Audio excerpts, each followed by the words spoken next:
Имало едно време в една далечна страна млад принц, който живеел в бляскав замък. Въпреки че имал всичко, което си пожелаял, принцът бил разглезен, егоистичен и груб. Но веднъж в една зимна вечер на вратата му почукала възрастна просекиня и му предложила една роза в замяна на подслон от суровата зима.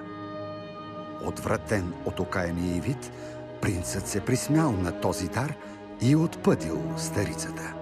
Тя го посъветвала да не съди по външния вид, защото красотата се крие вътре в нас.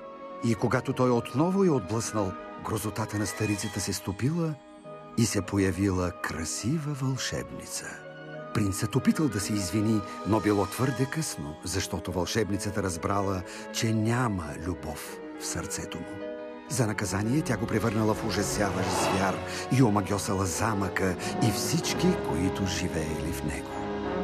Потресен от чудовищния си вид, звяра се усамотил в замъка, заедно с едно вълшебно огледало, единственият му прозорец към външния свят.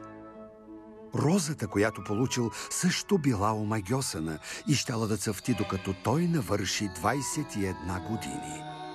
Ако звяра се научил да обича и спечелил любовта на някоя девойка в замяна, преди да е паднало последното листенце, магията щяла да се развали.